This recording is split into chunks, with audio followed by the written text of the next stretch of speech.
Well, hello, everybody, and welcome to our live webinar from empowerDX. We're calling it Assessing Firefighters' Exposure to Harmful PFAS Chemicals. So thanks so much for being here tonight. And today we're going to be diving into the firefighting community being exposed to PFAS forever chemicals. So we're going to tie that together. We're also going to look into the evidence-based links to long-term health issues and the best way to self-test for more than 40 PFAS compounds in the blood from your home, your fire department, or anywhere in the US. And today I'm joined with some guests and experts in the field. I have Erin Jerger. She's a registered dietitian, and she's actually the director of commercial ops at empowerDX. How's it going, Erin, if you want to say hey? Great. Fantastic. We also have Dr. Travis Wilkes. He's the medical director of empowerDX and family practice physician. How are you doing, Travis? Great, Austin. Thanks. Perfect. Yeah. And we also have Taryn McKnight. She's the PFAS practice leader at our environmental reference lab. Hey, Taryn. Hello. Hey there. And last but not least, we have Andrew Patterson. He's the PFAS technical director at empowerDX's environmental reference lab. What's going on, Andrew? Hey, Austin. Excellent. Now that we have all the intros done, I wanted to mention that we're actually going to do a Q&A at the end. So before we dive into our discussion, make sure you find that chat box. And it looks like everybody's starting to enter some feedback into that chat box. But if you have any questions throughout the entire webinar, make sure you enter those questions in the chat box. We'll get to them at the very end. And also I wanted to give a quick shout out. Today is about firefighters, and I wanted to thank everybody for their service. So really appreciate what you do for us as firefighters in the firefighting community. So thank you. And before we dive in, I actually had two polls. So, and Erin, let me know if everybody can see this. Okay. So I wanted to get to know our audience. And can everybody see this poll? Mm-hmm. Perfect. Okay. First poll is I am a, and I want to get to know you. Are you a firefighter? Are you an EMT or paramedic? Are you a lieutenant, a captain, a chief? Maybe you're not working as a firefighter. Maybe you're a friend or a family member of a firefighter. Maybe you're a PFAS activist. Maybe you're a civilian affected by firefighting foam. Maybe you're a civilian interested in learning more. Or are you a researcher or a lab person? So go ahead and pull up that poll and enter your answers into that. I'd love to know. We definitely have we have firefighters, EMTs, captain, friends, PFAS activists, civilians, researchers. We kind of have a mix of everyone. And then we have a second question as well. So why are you here? Are you here to understand the connection between PFAS and firefighters? Are you here to learn about health issues linked to PFAS exposure? Are you here to help mitigate risk for PFAS exposure in fire personnel? Or are you just here to learn about PFAS blood testing? And more specifically, are you here to find out how to get PFAS blood testing for your personnel? Or lastly, are you here to help change legislation around PFAS in firefighting foam? And you can enter more than one, I believe, in some of these. So yeah, keep entering your answers in those questions, number one and number two. And it looks like we have a great mix of both. Somebody has entered pretty much everything to every answer, which is fantastic. So thanks for jumping in that poll. So I wanted to hand it off to Erin to dive into our first question. Absolutely. So thank you again, everyone, for joining. And I think we should just start with an overview of what are PFAS chemicals. Who wants to take that one? Okay, I'll start. Okay. So PFAS chemicals are man-made, first of all. So these are not naturally occurring in the environment or in our bodies. There are thousands of chemicals in this class, but there's a few that get more attention than others. So you may have heard of PFOA, PFOS, Gen X. And what's unique about these chemicals is how they're formed. So they're created by forming and attaching fluorines to carbons.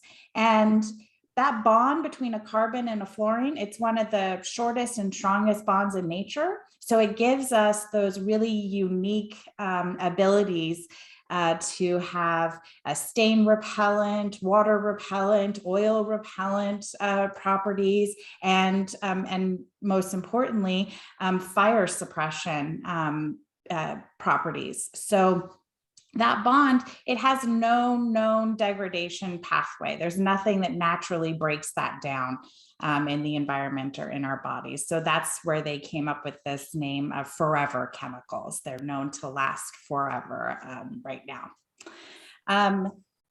These chemicals were first manufactured going back to mostly the 1950s. And they were based off of an 8-carbon structure. So that's where PFOA and PFOS get their names. The O stands for octa. And that is considered a long chain chemical. And then around the early 2000s, after a landmark legal case, manufacturers transitioned to making replacement chemicals for those long chains. So they focused in on shorter chain, thinking those would be safer, less toxic, less bioaccumulative, less persistent. And so those were really targeted at being a C6, 6 carbons or less. And so we'll talk a little later on about kind of the implications of that in the different types of foams that we use. So next question is, so what do PFAS chemicals have to do with the firefighting community? Now you mentioned fire suppression, but give us the whole overview, please. Yep. Sorry about that. Just getting over COVID myself. Firefighters really have a unique exposure pathway.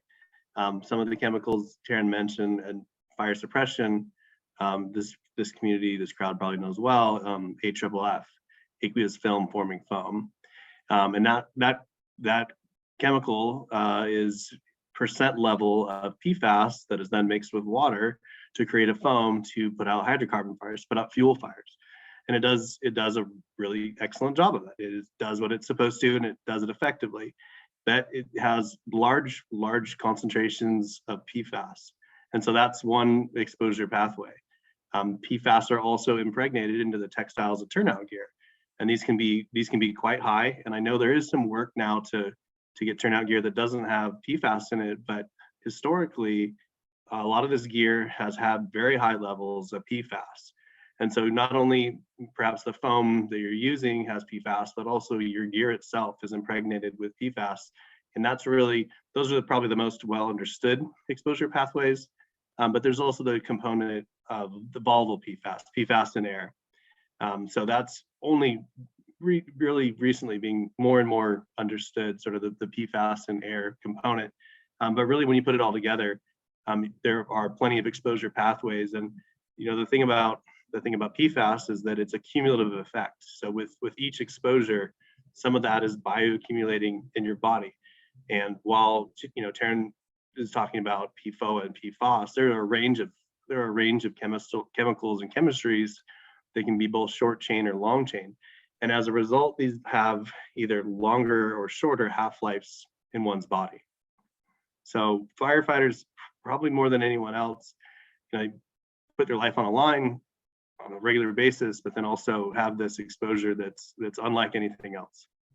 I also just wanted to add a clarification there. I noticed, we'll take questions at the end, but I noticed a question came up about flame retardant treated clothing. And so that's different than what we're talking about. The treatment of the textiles of firefighters' turnout gear is actually for the purpose of water repellency.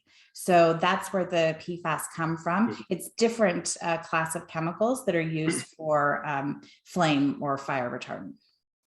That's true, Taryn. And some of that's that waterproof barrier, that waterproof membrane. Whereas the flame resistant clothing uses a brominated based chemistry. Polybrominated diphenyl ethers, or PBDEs, are often used for fire resistance. But that's a whole different discussion. Yeah, it's a good question. You mentioned this accumulation in the body. Dr. Wilkes, can you tell us if there are any related health issues having this accumulation of PFAS in the body? Yeah, so these, there's definitely health associations that continue to be studied. Right now there's a number of studies going on, but it can affect all kinds of the parts of the body. It can affect cholesterol, and it can affect liver function, and it can increase risks of certain types of cancer like kidney and testicular cancer. There's pregnancy and birth defect things. It can affect how well a vaccine works for an individual. So there are a number of health associations that are really important to consider, that this is not just, trying to check a box and know if a level is high or not, that there are very real implications for people's lives.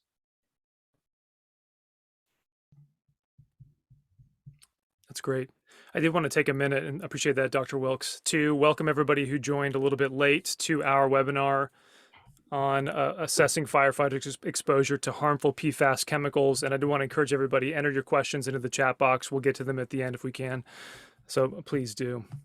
So another question for our experts.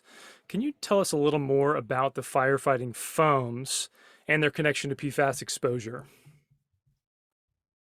Yeah, so PFAS are specifically found in Class B foam. So these are the AFFF, aqueous film forming foam, or alcohol resistant AFFFs. And they're designed to treat specifically those liquid hydrocarbon type fires. So the fires you might be encountering at military installations, airports, refineries, and the like. And so all of those foams contain PFAS. There are efforts underway to develop fluorine-free foams, or FFF. Now there's a federal mandate, so it's legally required that the Department of Defense use these AFFF PFAS containing foams. It's part of the military specification, or mil spec. And then the FAA also has that same requirement for airport firefighters. So there's a movement to replace that, get away from that requirement and replace those with the fluorine-free foams. But unfortunately, they haven't been successful at meeting the mil spec yet. So still more work to be done on that. There are a number of states that have done surveys of the local fire stations and their inventory of these types of foams. And they've even initiated in a few states a take back program. And I think we found that a lot of them were surprised by the sheer stockpiles of this type of foam that those local fire stations may not have necessarily required or been necessary for them to use. And I certainly can't speculate on the purchasing decisions, made by those local fire stations. But I can attest to the fact that there was no reason for them to think that they should avoid using them, right? There were no warnings, no information about health effects or restrictions for several decades. And then, these foams we can kind of break into two broad categories right now: the legacy foams and then the next generation foams. So I mentioned when they started manufacturing these chemicals back in the 50s, then they began formulating these foams in the 60s. They were based off of PFOS, so that long chain legacy based foam. And then in the 1970s, they started making foams that were based off of a different process called fluorotelomerization, but also still part of that long chain legacy category. And it wasn't until 2016 that they started making foams with those shorter chain chemicals. So they're largely marketed at being C6 foams, hoping that those would be, safer basically than their long chain counterparts. And I think one of the significant benefits of the tests that we offer is that it doesn't just focus on those legacy PFAS constituents, which historically all the testing done to date has. So our test captures as many PFAS as possible, which includes more of those next generation PFAS chemicals. Thanks for that, Taryn. You actually kind of helped me get into the next question, which is about testing. And if someone is concerned about occupational exposure to these chemicals, Andrew, how can they get tested? That's, that's why we're here, partially. Traditionally, PFAS has been tested in human blood via serum. And so this would require a blood draw from a phlebotomist. You'd have to let the blood clot, spin the blood down in a centrifuge, send that serum on dry ice to a laboratory. So it was a pretty lengthy process. So, there's a slide up right now showing our finger prick method. And this is what we think it's pretty revolutionary. One, you don't need to visit a doctor. You can order this kit, directly get it to your firehouse, your home, wherever you want it. And you can see that you sample yourself there.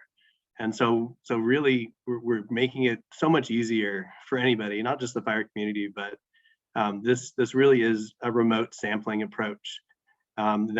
That kit also comes with a necessary specimen bag it has prepaid overnight shipping via FedEx back to our laboratory in Northern California, where we have this proprietary method of extraction and quantitation of the PFAS in your blood. So this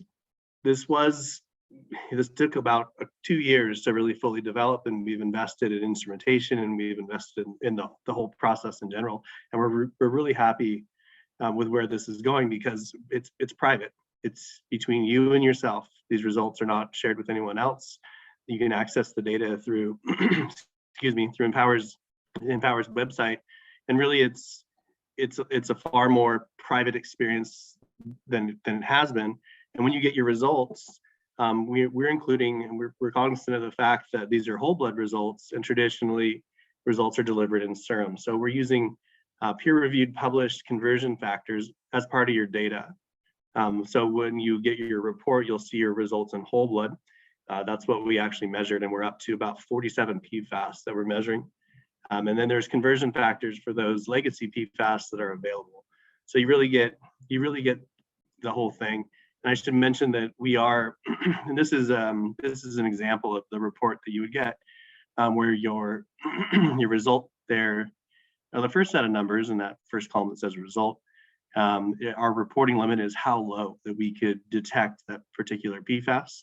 And then the serum equivalent is using those conversion factors. So in the example for PFOA, we measured your PFOA at, say, 1.6 nanograms per mil. That would convert out to 3.2.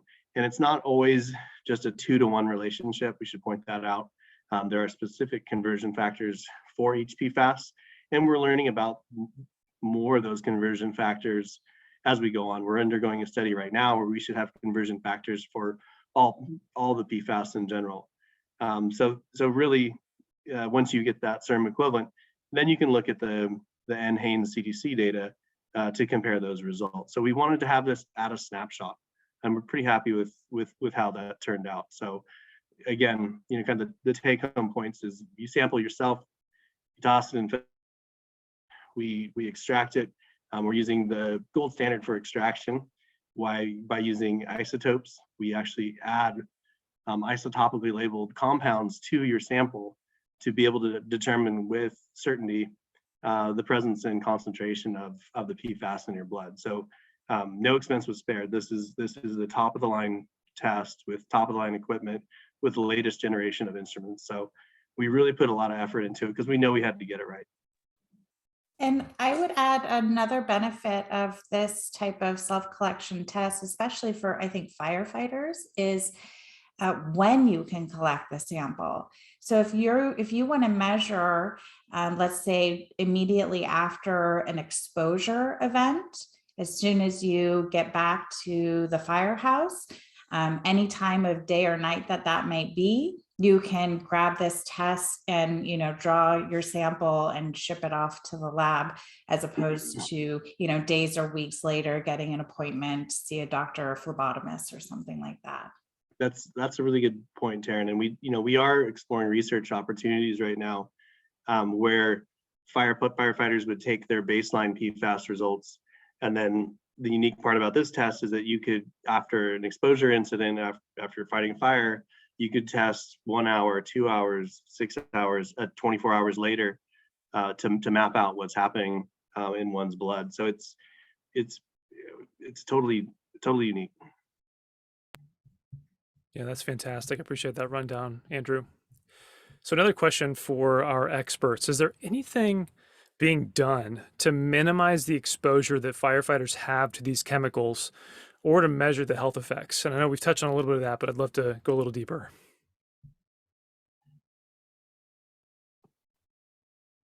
I'll go.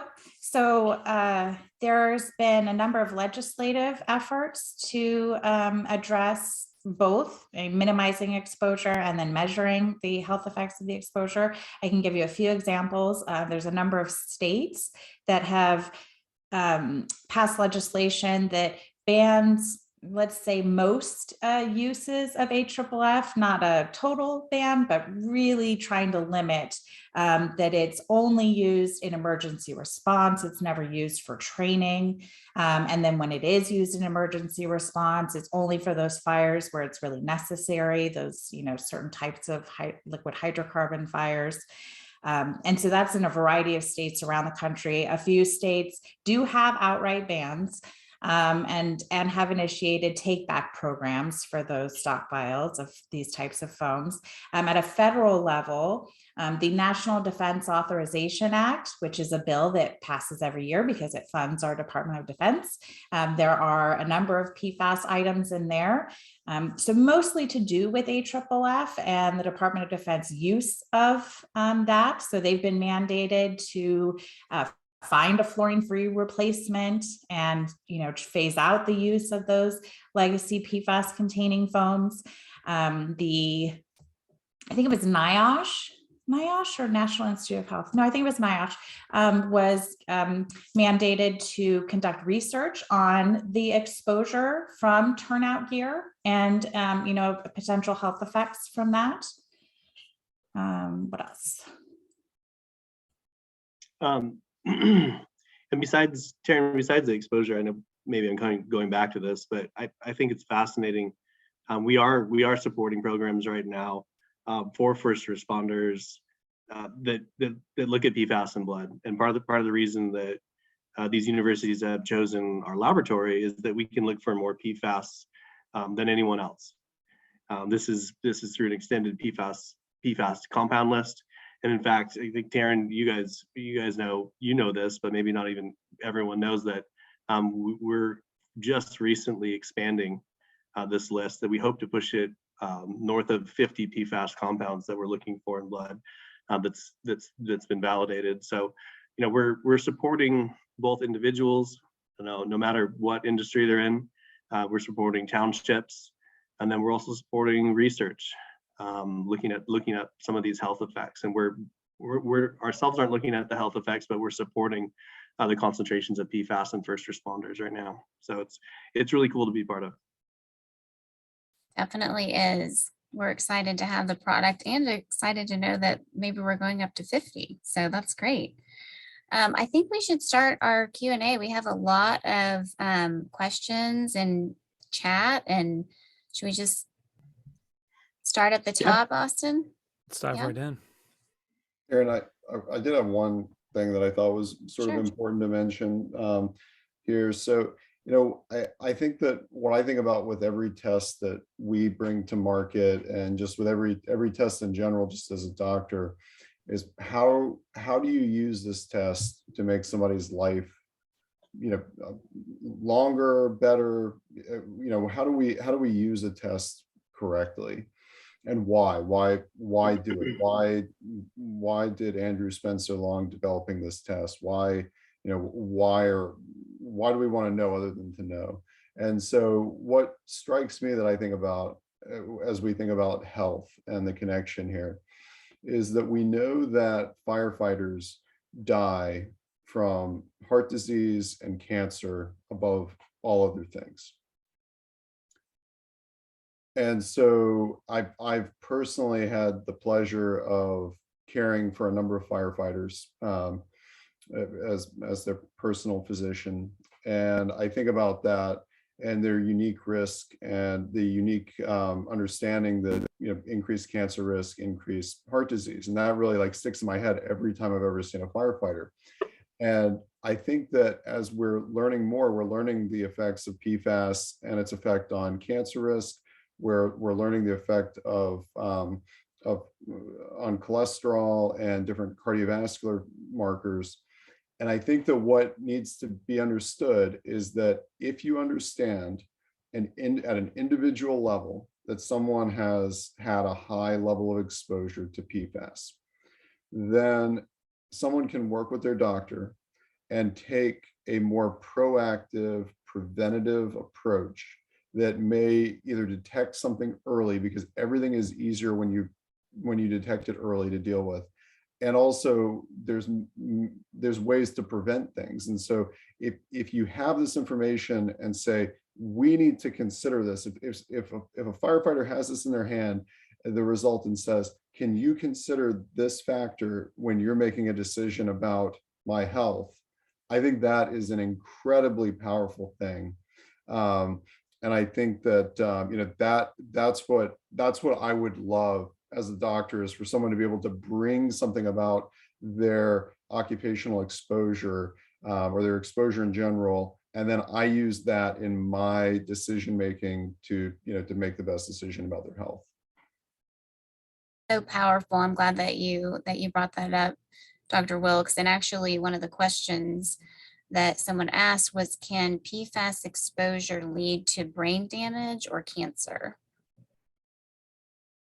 So the tightest connection has been with kidney cancer and with testicular cancer.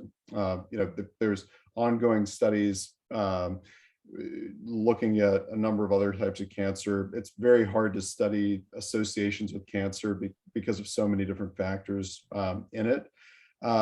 But if as a doctor, if I have someone who has a high level of PFAS, and I know that just the fact that there's these associations between kidney and testicular cancer, that's going to heighten my suspicion and my sort of clinical awareness of, I need to be thinking more about this person's cancer risk. And then that's going to make me really, take, I think, a different approach to them, a more personalized approach. In terms of the brain, there's less good information that's been sort of published on that. In general, information about the brain is really hard to study. We can't biopsy the brain. We can't we can't get good information in general outside of like MRI and CT imaging. So that's the challenge with anything brain related, unfortunately. Okay, thanks for that. We also had a question. Can you only get it through inhalation, or can you get exposed like through the skin or ingested? Yes, so All of the above. All of the above. All of the above. Okay. Austin, you see any more that? Yeah, there's a lot of other good questions in here. Absolutely. I'll take one that I saw that Please. I thought was pretty Yeah. interesting. I think the question was, how long after exposure occurs will these chemicals be detectable in the blood? It's a really great question. And honestly, how fast do they show up is quite rapid. I should point out that when Taryn was talking about chain length of some of these PFAS, the shorter length PFAS, the 4-carbon PFAS, this would be PFBA as an example, that has a half-life in your blood of 48 to 72 hours, which means half the concentration will have decreased after 48 to 72 hours.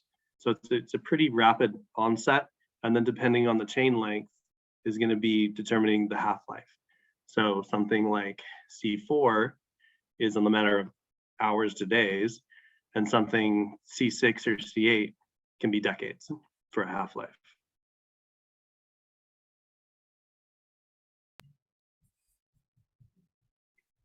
Thank you for But that. I was just going to throw out there too, how long after exposure will these chemicals be detectable in the blood? Kind of the follow-up to that. I work in a lab. I've tested my blood for PFAS many times while bringing this test up. And in fact, we tested everyone's blood that was in the lab, and no one was anywhere near non-detect. We think it's something, Taryn will probably correct me if I'm wrong, but it's greater than 95% of the US population has detectable levels of PFAS in their blood already. So it's really not a matter of, do I have it or not? It's a matter of how much.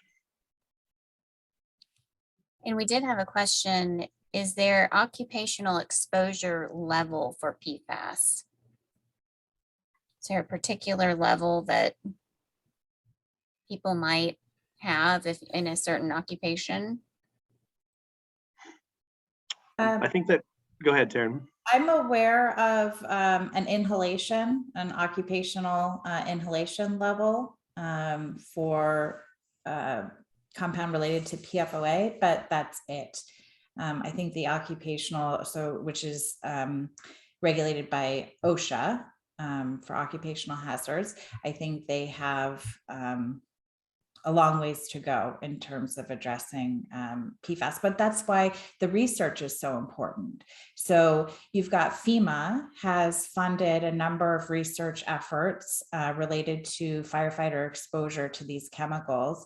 I think one of the research opportunities we're supporting right now is being funded by FEMA with the university. Well, what is it, Andrew? The University of Arizona or Arizona State University. I feel so bad for not getting it right, but it's a university researcher that is funded by FEMA, and they're looking at trying to generate that data that can help inform OSHA about developing those standards. And so the more data that firefighting personnel can obtain and share with, I would think, their unions, with their, Congress persons, the more they're going to be effective at being able to advocate for legislation that's going to be protective of them. Agree. We had a question about other sampling methods, like is there an air sampling method that exists for measuring exposure to PFAS? There is. Yeah, so there's air methods for personnel exposure, so like a workplace exposure type of sample. There's indoor air, so if you wanted to test the air that you breathe in your home, and then just outdoor ambient kind of levels. So there's a variety of different methods for testing air. But Taryn, we should point out that those are more research-based methods, and the direct-to-consumer and direct-to-business methods are really, it's the blood method. Right. I mean, the indoor air monitoring and the source air monitoring are pretty elaborate processes that wouldn't be carried out by an individual type thing. Very, very true. Right. So that requires sort of scientific professionals to collect those samples and interpret the data for you and all of that. So I have a kind of a dual question. Part of it maybe for Dr. Travis Wilkes here. It is, do you offer guidance, information along with the test results for patients to bring to their doctor? So Travis, when somebody does get the results online in our portal, and then maybe they print off the PDF or bring it on their phone, they bring it to you. Do doctors know what to do with it? And if they don't, then how can our listeners inform their clinicians to know what to do with it? So I think that most doctors are not going to know off the bat. I think it's going to require a little bit of research, but fortunately CDC has good resources. I mean, there are good resources to help a doctor better understand how to deal with it. I do think that it's sort of convenient because I think that that firefighters often share a small group of physicians. So as this were to get used in a community of firefighters, I think that the doctors in that community would sort of educate themselves and learn more about how to use it and just sort of how to consider it. Just like I think that doctors are pretty comfortable with learning about how to use environmental exposure, even if they're not completely well versed in it, just because most doctors have dealt with some situation of someone who's been exposed to asbestos or radon or other kind of environmental contaminants, and with not too much effort, they can learn enough about sort of how they need to use that information to make a better approach. And so, the one question I think that's always going to come up is, well, what's a safe amount? And how much should I worry about? And And I think one thing that happens in the firefighting community is, is there a different safe amount? So is is there an occupationally safe amount for a firefighter? And I sort of think about that firefighters can be superheroes, but they're not superhuman. And so, any elevated level needs to sort of factor into the medical decision making and sort of that risk analysis about, okay, how should I be approaching this person's cholesterol? How should I be approaching this person's liver function? And I think that it's not a very big reach for doctors to develop at least a sort of enough of an understanding that they can continue to learn and continue to integrate it into their practice. That makes sense, Dr. Wilkes. And I have a follow-up question to that as well, kind of medical related. And Taryn, you touched on a little bit at the beginning of our webinar, but are there any routine medical surveillance programs or things being done for fire departments now? So what is there a PFAS testing requirement in blood or anything else that the fire departments should know about and should be getting regular testing for? So there are specific studies being done, in a few locations around the country, but there isn't like a national program or statewide programs that offer regular testing to fire personnel. Not at all. Was recently though, right, Taryn, about Indiana? I think there was an article that came out that was proposed. Yeah, so they're seeking a grant from the CDC to fund and support testing of Indiana state firefighters. So in that regard, it would be statewide, but it is, again, part of a targeted research effort, and to my knowledge, wouldn't entail any kind of ongoing monitoring. Okay. I see a couple of questions about asking how departments can get tested, a couple of questions about pricing. So I'd be happy to address that. First of all, if you are wanting to get your fire department tested, you can certainly reach out directly to me and email me. I'm happy to talk through that with you. My direct email is Erin at empowerDXlab.com. Austin, maybe we could put that in the chat. And as far as pricing goes, we retail it at $399, but we have gotten approval for the next 500 tests to do at a lower price of $299. So, we just feel like this needs to get out into the community, and we wanted to offer that for a limited time. And can somebody, one of our experts, I wanted to hear about competitive pricing and why that's so different than ours. Yeah, and that's actually what I wanted to acknowledge here. The our test is far superior, we think, than anything that's out there, and I'm sure I'm a little biased, but you're actually getting from a finger prick instead of a blood draw. So there's some savings there. You're getting 47 PFAS at really nice low detection limits in a 10-day turnaround time. That is $400, and we're an advocate of having that be as low as possible. We know that there's a competition out there that is charging $750 for 6 compounds. And so really on a per compound basis, it is a deal. And just, I know $400 does sound like a lot, but I can't stress that this test is quite complicated. It's not like a water test for fluoride or some other general chemistry. This is about as sophisticated as it comes. And so some of that is just the fact that the instruments that this test goes on are over $600,000 a piece. And so really we try to make this as competitive as possible. Mm-hmm. So I know it does sound like a lot, but really it's a lot of bang for your buck. Yeah, and even just the process you all have to go through to have a PFAS-free lab and packaging and I mean, just how much detail you all have put into that is quite impressive too. It's not easy to duplicate. Yeah, and that's, and some of the inspiration for this test did come from different firefighter stories. I know some firefighters that have said they've done foam angels because they were told it wasn't that bad of a thing. I've heard pranks getting played where someone will put some AFFF in someone's shampoo, and then they go to shampoo their hair and it's nothing but foam, and it's super duper funny. So, on top of, but it's not funny. But so that, on top of the regular exposures, there's this sense for a long time, it seems, that this was a safe thing to do. And the more we learn that's not the case. So, question for Dr. Wilkes.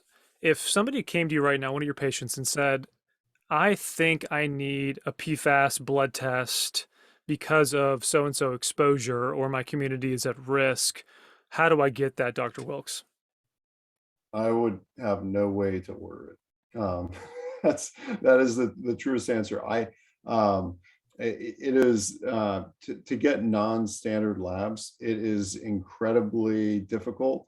There's layers, because you have to set up an account with a lab. You have to find a lab, set up an account with them, set up a way that they're going to actually bill a patient, and there's all these technical things that go into it. It makes it really, really difficult to get specialized labs. And I would, if someone came to me and said, I want to know my PFAS level, until the development of this test, I would have no idea how to help them approach that. And I think that's the magic of this product, is that it makes something that has so many barriers to access so accessible. And I think that is what's pretty incredible about a lot of what we've done at Empower, is that we've made things accessible that were very, very difficult to get access to. Dr. Wilkes, another question came in for you. What about the connection to possibly mental health issues and any of these chemical levels? Have you?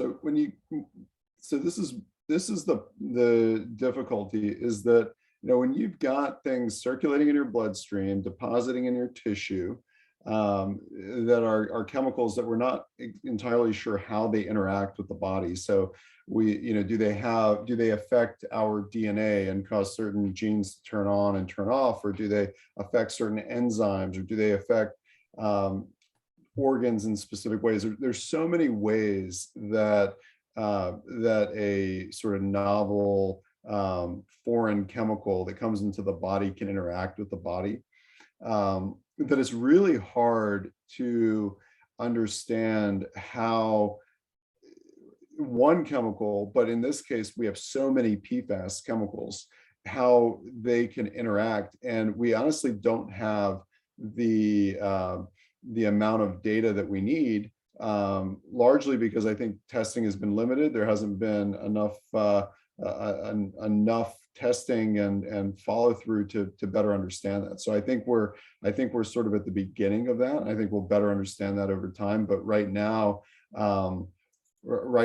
I think that just because in scientific literature we have limited associations doesn't mean those associations aren't there, and doesn't mean that they can't be considered. So if somebody, if somebody had a high level of PFAS, it may make me think deeper and differently about a number of different disease states that are not necessarily clearly associated, but it could sort of factor into that process, and maybe be helpful in better understanding an individual's situation.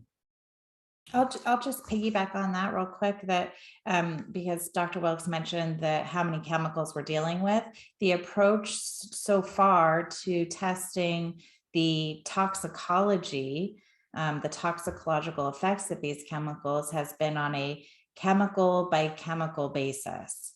So those two I mentioned earlier, PFOA and PFOS, they've been the most well-studied of the chemicals. And it's only in the last few years that we've started to develop additional toxicology on, maybe a handful more of PFAS chemicals, but there are thousands in this class. And so understanding whether they all have similar toxicity, what systems in the body they affect, there's a lot of work that remains to be done on that. And, administration and EPA are working to see if there's ways to kind of speed up that process, look at groupings of chemicals rather than one at a time. But these efforts, they're not quick. They take time. They take time to understand what, they're seeing and to get it right. I think that I think we're in a unique situation right now with the COVID pandemic, because CDC's expressed interest in the effects of PFAS on immune function, and specifically immune function around COVID, because there's some questions about whether elevated PFAS levels may lead to increased severity of COVID. And there's questions about whether vaccine efficacy could be decreased with high PFAS for COVID. There's been some papers published about vaccine efficacy for other vaccines. But I think COVID is bringing some of this to the forefront, because we don't know how high levels of PFAS can affect the immune system. But the pandemic of COVID has sort of given a unique way that's so widespread that it is a little bit easier to study, immune function through disease severity and through vaccine efficacy and through vaccine antibody response. And so I think a lot of interesting things will come out over the next couple of years from that. And then hopefully that will sort of be a good springboard for a lot more research, because those questions are unanswered but very interesting, and there's so many unanswered but very interesting questions that we just need to sort of get the ball rolling. Great. Is there anything else that panelists want to share, or any other questions? We can take another quick look at the chat box. Yeah, while everybody's thinking about it, I just wanted to share this screen to remind everybody that for individual PFAS exposure blood tests, you can definitely go to empowerDXlab.com and you can look up our PFAS test. I put the PFAS link in the chat as well, the specific one. We do have 22 tests, so you can look through all of those. If you do want to order for your fire department or for a group of people, order in bulk, you can email Erin. And that's Erin at empowerDXlab.com. Great. Well, thanks everyone for joining the webinar this evening. We hope you gained some extra knowledge and data on PFAS and can share that with others, maybe unions, members of Congress, anything or anyone to advocate for legislative changes. And again, please reach out to us if you have any questions at all. And we appreciate you listening in this evening. Thanks, everyone. Thank Thank you. you. Thank you, Thanks so everybody. much, team. Thanks, listeners. All right.